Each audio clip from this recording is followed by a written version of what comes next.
사람들이 그 세상을 살아갈 때 그 가장 크게 실수하는 부분이 있는데, 그것이 뭔가 하면은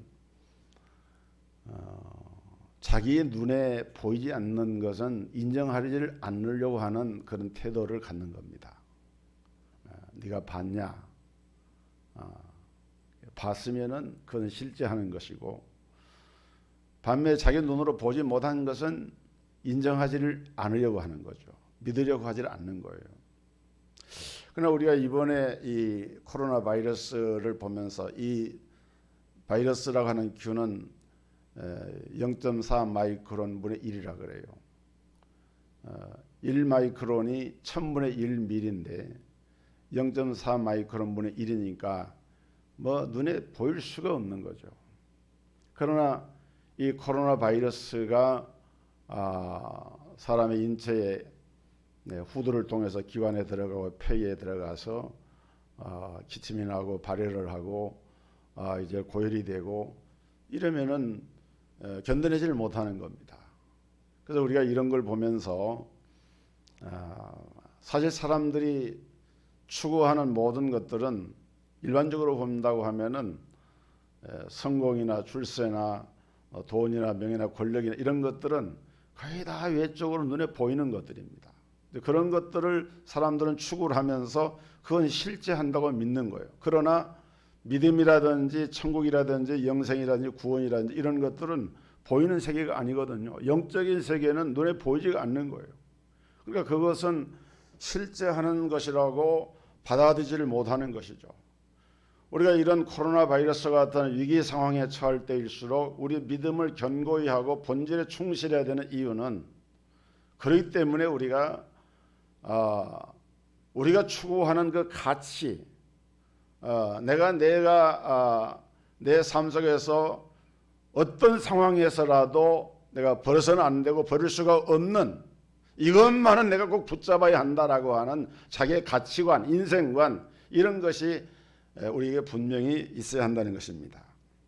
오늘 여러분은 어떻습니까? 여러분은 지금 무엇을 쫓아가고 있습니까? 하나님의 자녀인 우리들은 세상을 보는 시각이 바뀌어져야 합니다. 우리가 믿는 하나님은 말씀하시기를 사람은 외모를 보지만은 나 여호와는 중심을 보신다. 하나님은 우리 중심을 보시는 거예요. 마음이라고 하는 것도 사실은 그 마음의 현상이나 실체를 우리가 뭘로 우리 마음에 있는 것을 드러내 볼 수가 있겠습니까? 그러나 하나님은 우리 마음의 중심을 아신다는 겁니다. 중심을 보신다는 거예요. 예수님께서 이 땅에 오셨을 때도 사람들은 예수님의 겉모양만 보면서 예수님을 인정하려 하지 않았습니다. 나사렛 예수다. 나사렛 사람이다. 또 예수는 목수의 아들이다. 또 공식적으로 예수님 무슨 학교에 가서 공부를 했다든지 어떤 세상적으로 어떤 자격이 있는 뭘 갖췄다든지 이런 것이 전혀 없거든요.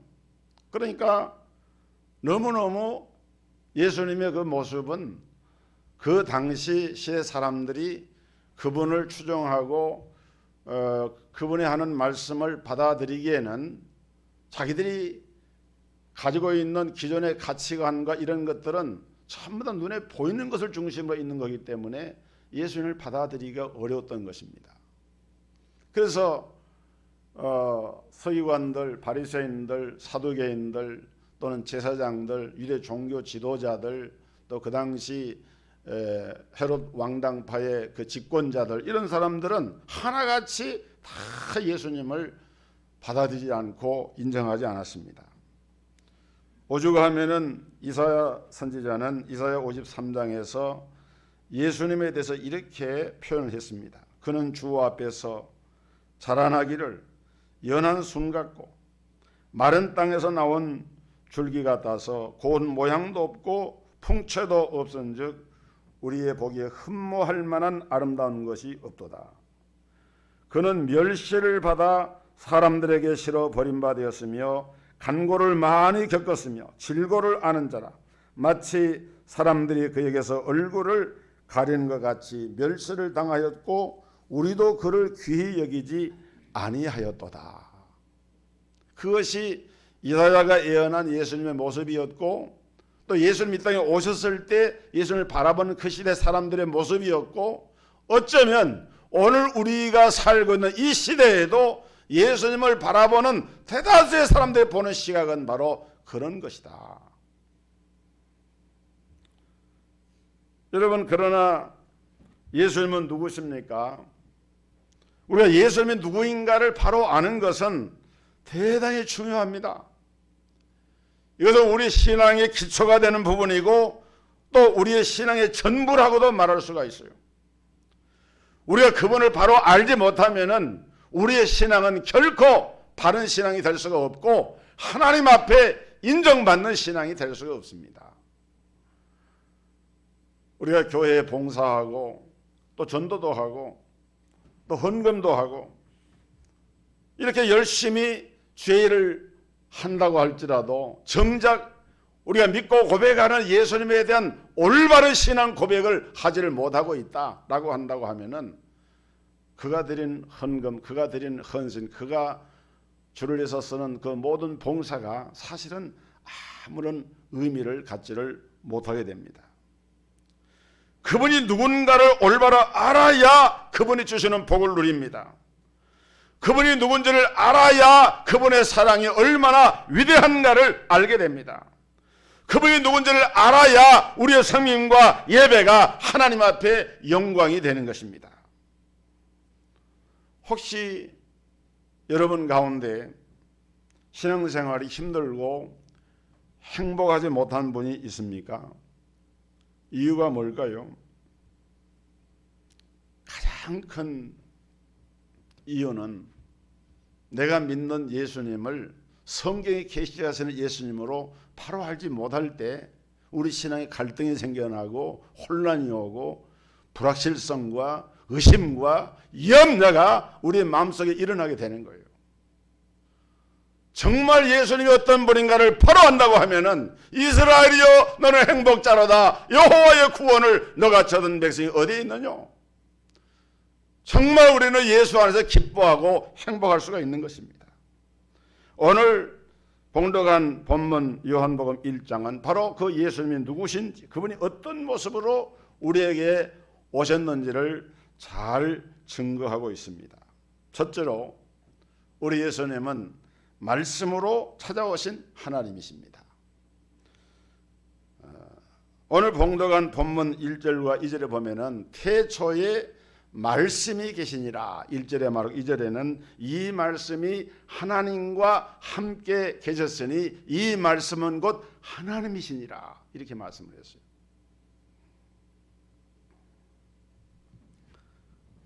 그가 태초에 하나님과 함께 계셨다. 여러분, 예수님은 태초부터 계셨어요.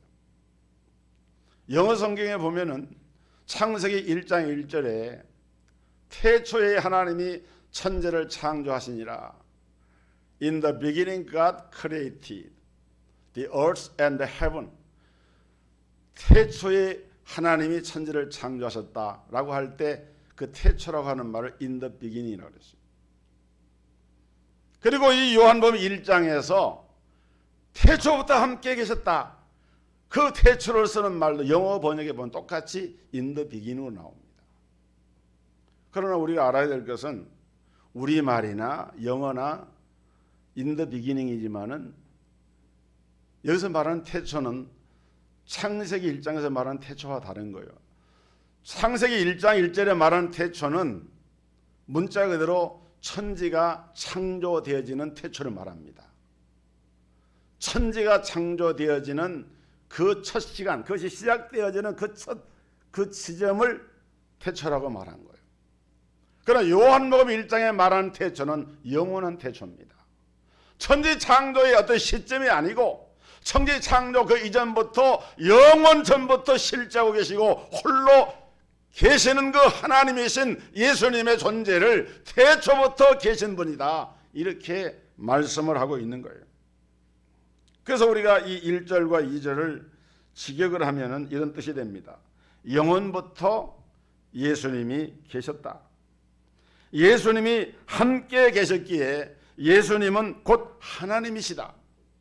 예수님이 영원부터 하나님과 함께 계셨다. 이 얘기를 사도 요한은 이 요한복음 1장에서부터 지금 이것을 강력하게 선포를 하고 있는 겁니다. 근데 놀라운 것은 예수님이라는 말은 여기 안 나오죠. 3인칭 대명사 그라고 하는 말이 나오고, 그라고 하는 말과 함께 말씀이라고 하는 말이 나옵니다. The word, 말씀.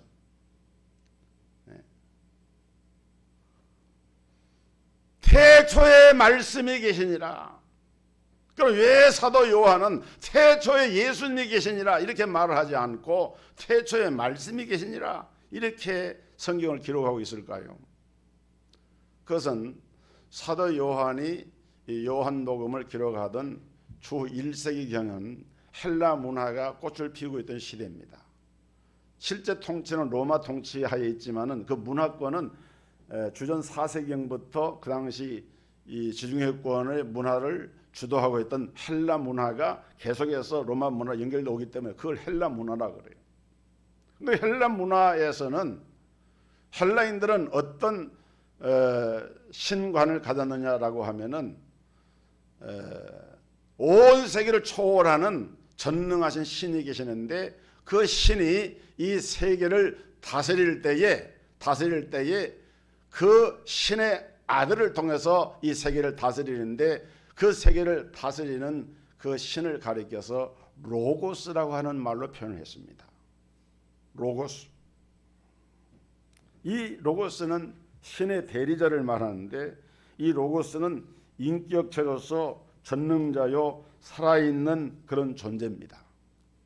그래서 사도 요한은 예수님이라고 하는 표현 대신에 그 당시 헬라 사람들이 이해할 만한 단어였던 이 로고스라고 하는 이 단어를 써가지고 태초에 로고스가 계시니라. 근데 이 로고스라고 하는 말을 우리말로 번역을 하면은 그것이 뭐 이성이라든지 말씀이라든지 이렇게 번역이 되는 말이거든요. 근데 이제 태초에 말씀이 계시니라. 중국어 성경에는 태초에 도, 말씀도, 길도도 되고 말씀도 되는 도를 써가지고 태초에 도가 계시니라.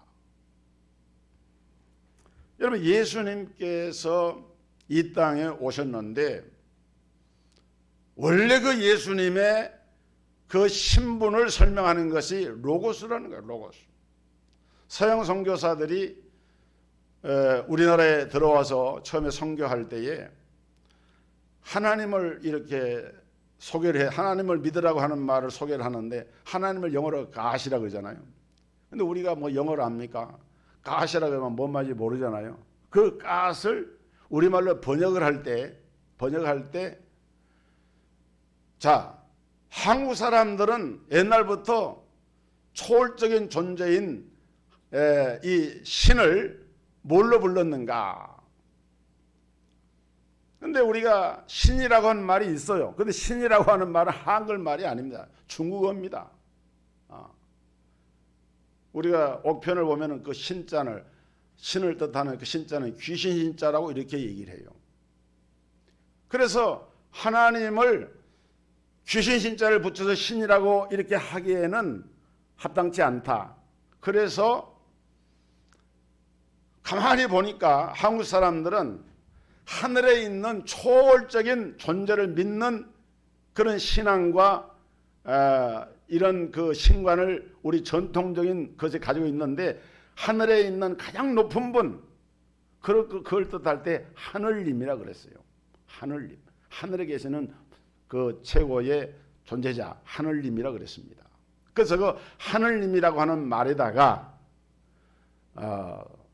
수사라 그러죠. 하나 둘 세는 게 수사 아닙니까? 그 수사 가운데 하나님은 한 분이신데 한 분이신 하나님을 특징하는 하나라고 하는 말을 접목을 시켜가지고 하늘에 계시는 하나뿐이신 신이라고 하는 그런 뜻으로 하나님이라고 이렇게 번역을 했다 그래요. 그래서 우리는 가시라고 말하지 않고 또 신이라고 귀신자 신이라고 말하지 않고 하나님이라고 말합니다. 그래서 이 하나님은 우리 개신교회에 이런 전문 용어가 되어서 이제 우리는 보통 하나님으로 말하는데, 그런데 여기서 우리가 깨닫게 되는 것은 태초에 말씀이 계시니라라고 할 때에 이 말은 곧 이 말씀이 곧 하나님이시니라 라고 하는 말이 되는 겁니다. 빌립보서 2장 6절에서 사도 바울은 예수님을 이렇게 증거를 했습니다. 그는 근본 하나님의 본체시나. 그는 근본 하나님의 본체시나. 예수님은 그 근본이 하나님이시라는 거예요. 하나님의 본체시다. 더 놀라운 것은 우리가 창세기 1장 26절에 보면은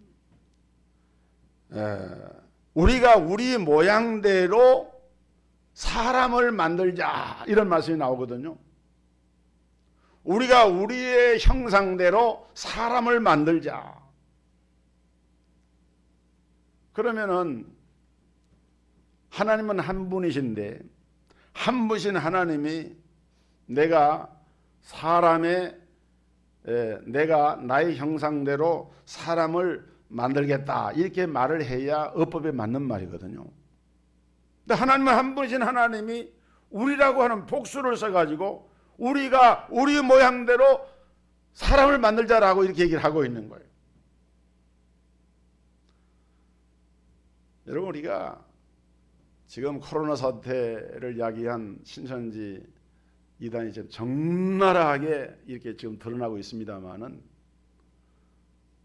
여호와 증인 같은 그런 이단도 단일신론을 얘기하잖아요. 우리는 삼위일체 하나님을 믿고 고백하지만은 유니테리언이라 그래서 오직 여호와만 하나님이시다. 단일신론이라 그래요. 근데 이런 것을 우리가 이 성경 한 구절만 딱 들으니까 봐도 아, 이것이 얼마나 잘못됐는가 하는 걸 알 수가 있잖아요. 이렇게. 아니, 신천지 교주인 이만희 씨가 자기가 영생한다고 이게 가르쳐 놓고 SBS에서 한번 한 8, 9년 전에 그것이 알고 싶다 해서 집중 취재를 하면서 이만희 총회장께서는 영생을 하신다고 했는데 그게 사실입니까? 하고 물었어요. 그러니까 그 사람이 대답하는 말이 하나님이 영생하시게 하면 영생하는 것이고 하나님이 영생을 못하게 하면 못하는 것이죠. 웃고 넘어가더라고요. 실제로 그 조직 안에서는 이만희가 영생한다고 믿고 있는 거예요. 그렇게 가르치고 있는 거예요. 그럼 우리가 그러한 그 육체적인 영생과 지상천국을 말하는 새하늘과 새 땅 신천지가 요한계시록 21장에 나오는 그 새하늘과 새 땅 아닙니까? 그러면 그거는 우리가 이미 새하늘과 새 땅은 이 지상에 있는 새하늘과 새 땅이 아니라고 하는 것이 분명한데 신천지 이만희는 처음에는 인도권에서 시작했다가 지금 과천 본부 교회를 얘기를 하면서 이제 그것이 바로 신천지고 새하늘과 새 땅이다라고 얘기를 한단 말이에요. 그러면은 그것을 딱 보면서 그걸 깨달고 알아야 되지 않습니까? 잘못되었구나. 근데 사람들은 영적으로 한번 무지몽매해지면은요, 그 미호의 영, 그 마귀는 사람의 눈을 가리게 합니다. 영적으로 혼란하게 만들어요. 그래서 정신병이 생기고 정신분열증이 생기고 밤에 잠을 못 자고 그러면서도 그 안에 한 조직에 들어가서 충성을 하면서 그것을 마치 하나님께 충성하는 것이냐 착각을 하고 살아가고 있는 거예요. 무엇을 말하느냐? 하나님의 진리의 말씀을 벗어나게 되면은 이게 된다 이거예요. 왜 예수님이 사도 요한이 태초에 말씀이 계시니라라고 하면서 이렇게 말씀으로 우리에게 나타나셨느냐? 말씀으로 나타나신 하나님은 왜 그렇게 되셨느냐? 예수님이 십자가 대속의 죽음과 부활과 승천을 통해서 지금 하나님 보좌 우편에 가 계시고 그러면서 예수님께서 우리에게 보혜사 성령을 보내시면서 성령을 통해서 하나님의 말씀을 증거하게 하고 이 성경은 내게 대해서 증거한 것이다. 요한복음 1장 14절에 말씀이 육신이 되어 나타나셨는데, 말씀이 육신이 되어 우리에게 나타나셨는데 은혜와 진리가 충만하다.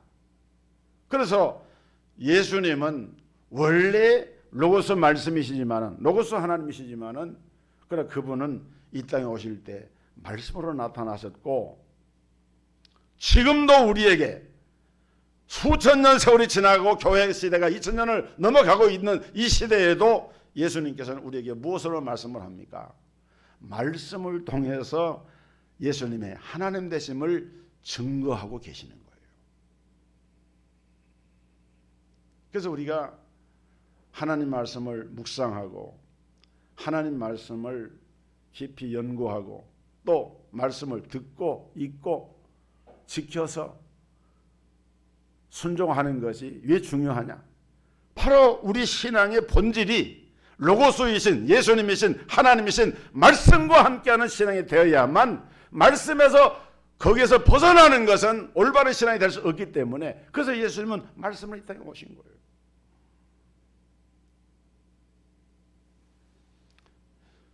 여러분, 우리가 세계 4대 성인 중에 한 사람으로 예수님을 얘기를 하는데, 예수님은 절대, 우리 예수 믿는 성도들은 예수님을 가리켜서 4대 성인이다, 성인이라고 하는 말은 세속적인 사람이 아니고 좀 거룩한 사람이라는 뜻인데, 불교의 석가모니 불타나 뭐 이슬람교 창시한 마호멧이나 유교의 공자나 뭐 이런 인물들을 성인의 반열로 얘기하고 예수님을 그 반열 가운데 하나로 이렇게 둔다고 그러잖아요.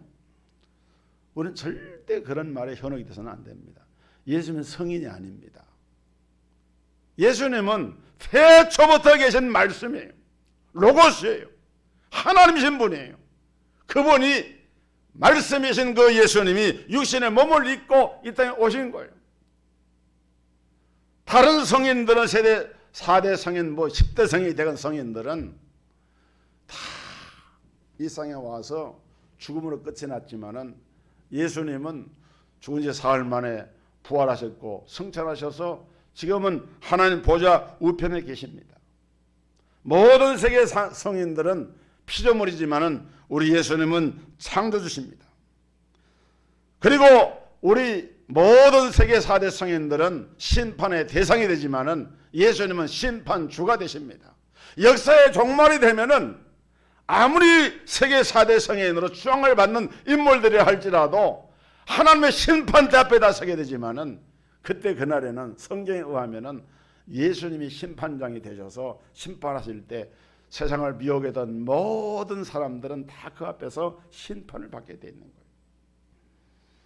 오늘 그렇기 때문에 말씀이 육신이 되어서 이 땅에 오신 예수님이 외형적으로 볼 때는 초라해 보이고 볼품이 없어 보이지만은, 우리는 그 예수님이 우리에게 주신 말씀을 가까이 해야 됩니다. 시편 73편 28절에 보면은 하나님께 가까이함이 내게 복이라. 하나님께 가까이 하는 것이 내게 복이다. 근데 어떻게 하나님을 가까이 합니까? 하나님의 말씀을 가까이 하는 것이 우리에게 복이 되는 거예요. 하나님의 말씀을 묵상하고 시편 119편에 시인이 말한 것처럼 그 말씀을 금보다 정금보다 더 귀하게 생각하고 꿀보다 소유꿀보다 더 달라고 말하고 고백하는 그 말씀을 사모하는 영을 우리가 가지게 될 때 우리가 하나님과 가까이 하는 영적인 그런 삶을 살 수가 있게 되는 것입니다. 두 번째로, 예수님은 창조주로 찾아오신 하나님이십니다. 오늘 본문 3절에 만물이 그로 말미암아 지은 바 되었으니 지은 것이 하나도 그가 없이는 된 것이 없느니라. 만물이 그로 말미암아 지은 바 되었다. 예수님은 만물을 창조하셨거든요. 그 만물 가운데는 나나 여러분이나 다 들어간 거예요. 여러분의 육체나 여러분의 영혼이나 여러분의 생을 하나님이 지으신 거예요. 예수님이 이처럼 창조주로서 오셨기 때문에 우리는 그 창조주에 대한 신앙의 고백을 우리가 드리는 것이죠. 그래서 우리가 신앙 고백할 때 전능하사 천지를 만드신 하나님 아버지를 내가 믿사오며, 근데 그 창조주 하나님 아버지가 창조사역을 하실 때 우리 예수님이 그 창조사역에 동참하셔서, 그래서 예수님 창조주가 되신 거예요. 여러분, 세상 모든 사람들에게는 풀리지 않는 몇 가지 숙제가 있다 그래요. 그 하나는 이 세상과 이 우주가 어떻게 생기게 되었는가, 어떻게 만들어졌는가. 두 번째는 온 우주의 기본적인 물질은 무엇인가. 세 번째는 인간이란 도대체 어떻게 존재하게 되었는가. 네 번째로 인간은 무엇이며 어디로 와서 어떻게 살다가 어디로 가는 존재인가. 다분히 철학적인 그런 명제입니다마는 이런 명제를 사람들은 다 안고 그것에 대한 궁금증을 가지고 살아가고 있는 거예요. 그래서 사람들이 이런 문제를 생각을 해보면서 얻은 결론이 뭐냐. 무신론자들은 여러 가지로 그걸 주장을 했어요. 무신론자들은 창조주 하나님을 믿지 않기 때문에 세상 모든 만물의 기원이나 인간의 기원이나 인간의 존재 목적이나 인간이 향후에 나아갈 삶의 방향이나 알 수가 없잖아요. 그러니까 거기서 나오는 이론이 진화론이라고 하는 이론입니다. 생물의 진화. 또 한 가지는 불가지론이라고 하는 이론입니다. 이런 세계는 우리가 알지 못하는 거야. 그냥 덮어놓고 그냥 사는 거야. 그게 불가지론이에요. 그래서 성경은 너무도 명백하게 이런 인생의 가장 기초가 되는 기본적인 명제들에 대해서 이 모든 것을 이제 답을 주는 그 해답이 뭐냐. 창조주 하나님, 창조주 예수님에 대한 이 신앙 고백만 바르게 되면은 이러한 진화론이나 불가지론이나 또 빅뱅이라고 하는 이론이 있습니다. 대폭발설, 뱅은 뻥 터지는 걸 말하는데 우주라고 하는 것이 어떻게 생겼느냐. 우주 어느 시기에 에너지 가스가 꽉 차가지고 것이 터지면서 빅뱅이 일어났다. 그래서 이 모든 자연세계 모든 만물들은 그러한 결과로 생겨진 것이다. 그게 말이 되는 얘기입니까? 말이 안 되는 거죠. 예를 들어 자동차 한 대가 가스통이 터져가지고 폭발했다고 한번 가정을 해보세요. 그러면 그 폭발된 거기 기계들이나 철판들이나 뭐 안에 있는 내장도 이런 것들이 불타거나 아니면 다 찢겨져 가지고 갈게 됐을 거 아닙니까? 아니 어떻게 빅뱅이 된 세계가 이렇게 논리정연하고 한치 오차도 없이 년월 일시가 정확하게 운동을 하면서 이렇게 존재할 수 있는 이런 세계가 있다라고 하는 것을 빅뱅이라 설명할 수 있겠어요? 진화론이 설명할 수 있겠어요? 불가지론이 설명할 수 있겠어요? 전부 다 인간의 허황된 이론들인 거예요. 만든 이가 없이 스스로 존재한다. 있을 수가 없는 거예요. 그래서 우리 한국에 나온 세계적 물리학자인 정근모 박사는 이런 말을 했습니다. 과학을 깊이 연구하면 할수록 하나님의 존재와 섭리를 인정하지 않을 수가 없다. 영원 불변한 진리는 무엇인가? 세월이 흘러도 문제를 제기할 수 없는 완벽한 진리는 무엇인가? 그분이 이 세상을 창조하셨음을 믿는 것이 영원 불변한 진리이다. 나는 위대한 과학자기보다 예수님을 따르는 신실한 크리스찬이 되고 싶다. 정근모 박사는 유명한 과학자고 기술처 장관도 했고 신앙인인데 당연한 얘기겠지만은 그렇게 얘기를 했어요. 물리학자 아인슈타인도요. 그분의 전기에 보면은 마지막 말년에 절대자인 하나님의 존재를 인정하고 하나님의 창조와 섭리를 믿었습니다. 또 아인슈타인의 버금가는 오히려 아인슈타인을 초월한다고 하는 물리학자로 이름을 날린 맥스웰이라는 과학자가 있습니다. 이 맥스웰도 창조주 하나님을 인정을 했어요. 여러분 어설픈 이런 지식을 가지고 판단하는 그런 사람들이 하나님의 창조를 부정하거나 부인하지, 정말 위대한 과학자들은 하나님의 창조 앞에 겸손히 머리를 숙이고 그걸 인정하는 모습을 볼 수가 있는 것입니다. 오늘 이렇게 창조주 하나님께 대한 신앙을 가지게 되면 우리 인생에 놀라운 변화가 일어나는데, 그 중에 하나가 인생의 방향성이 생기게 됩니다. 내가 어디로 와서 어디로 가는 존재인가라고 하는 인생 존재의 분명한 의미를 갖게 되고, 두 번째는 자존감이 생깁니다. 나는 하나님의 형상을 지닌 자이기에 나라고 하는 존재는 보통 존재가 아니라 하나님의 형상대로 지음받은 존귀한 존재다라고 하는 자기 자존감이 생겨나요. 코로나 바이러스 같은 이런 일로 좀 여러분 얼마나 많이 불편하고 위축이 되고, 사실 사는 게 아니잖아요 지금. 근데 그런 것들을 자꾸 부정적으로 보게 되어지면은 자기 존재 가치가 너무 약해지고, 우리 인간이, 나를 포함해서예요, 나를 포함해서 우리 인간이 이렇게 연약한 존재인가 라고 하면서 자존감이 막 낮아지는 거예요. 그러나 여러분, 창조주 신앙을 갖는 우리 성도들은 바이러스를 일으켜서 이런 역병, 성경에 보면 이런 역병도 하나님이 다 통치하고 섭리 가운데 다스리는 영역이거든요. 그 하나님의 손 안에 있는 거예요. 그래서 자존감을 갖게 돼요. 그 다음에 우리는 사명감이 생겨나는데, 일생 동안 내가 추구해야 될 내 삶의 목표가 분명해집니다.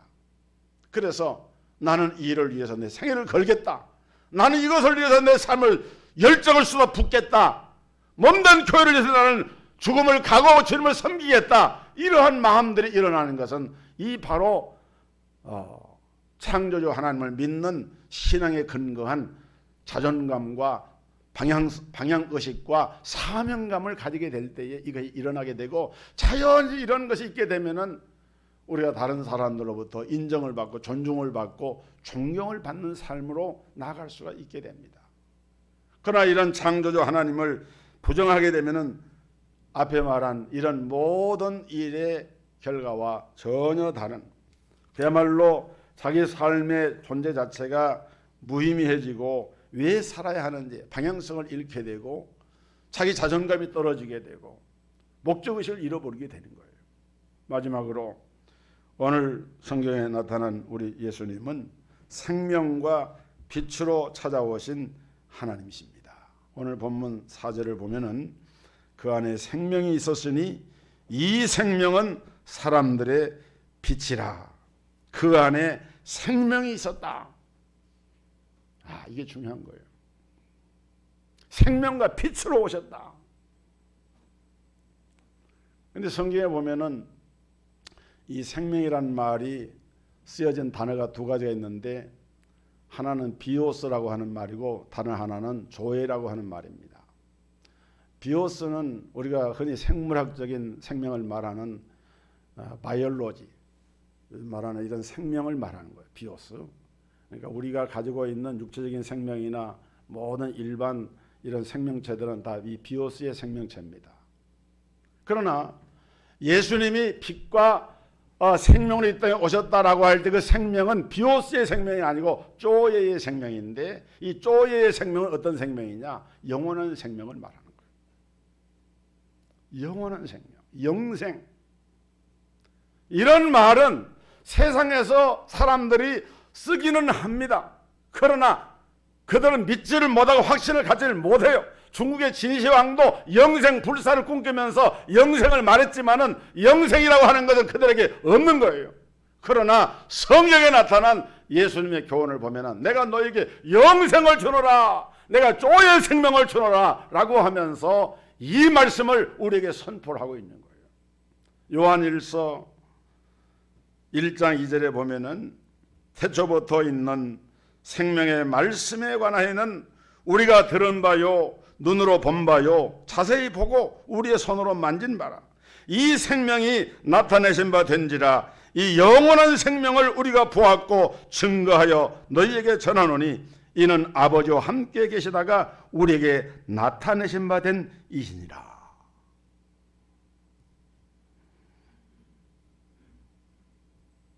예수님이 공급하는 생명은 영원한 생명이고, 그래서 그 예수님의 관계된 사람에게 임하는 생명은 바로 시간과 공간의 제한을 받는 그런 생명이 아니라, 이것은 바로 조의 생명의 영생의 생명이 우리에게 주어졌다라고 성경은 단호하게 선포를 하고 있는 것입니다.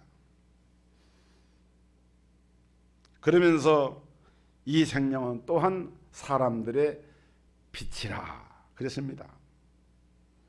그렇다면 우리가 어떻게 하면 우리 예수님으로부터 이 생명의 빛을 받을 수가 있겠습니까? 그걸 설명한 것이 요한복음 1장의 내용이에요. 그리고 그 9절부터 쭉 설명하면서 마지막 12절에 가면은 영접하는 자, 곧 그 이름을 믿는 자들에게는 하나님의 자녀가 되는 권세를 주셨으니 그랬어요. 예수를 믿는 겁니다. 예수를 영접하는 것, 예수를 믿는 거예요. 그래서 그 예수를 영접하게 되면은 뭐가 됩니까? 하나님의 자녀가 됩니다. 하나님의 자녀라고 하는 말은 쪼의 생명이 그 안에 들어가서 새로운 생명체로, 중생한 생명체로 하나님 앞에 전혀 다른 존재로 새로운 피조물로 세워진다고 하는 사실을 말씀을 한 거예요. 그런데 요한복음 8장 12절에 보면은 예수를 믿는 믿음을 다른 말로 설명했는데, 거기 보니까 예수께서 또 말씀하여 이르시되 나는 세상의 빛이니 나를 따르는 자는 어둠에 다니지 아니하고 생명의 빛을 얻으리라.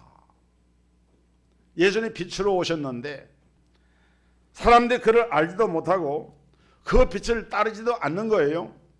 그러나 그 생명의 빛을 따르게 되면은 영원한 생명 가운데 거하게 되는데, 그래서 예수님이 제자들 부르실 때 나를 따라오너라.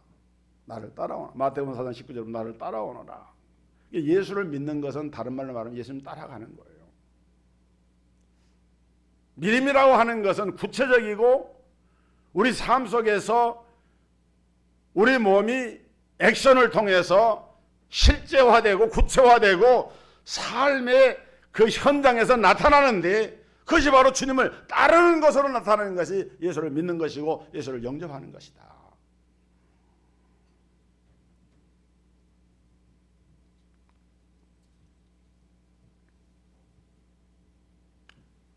오늘 우리 예수님은 우리에게 말씀으로 찾아오셨고 창조주로 찾아오셨고 또한 생명과 빛으로 찾아오셨습니다.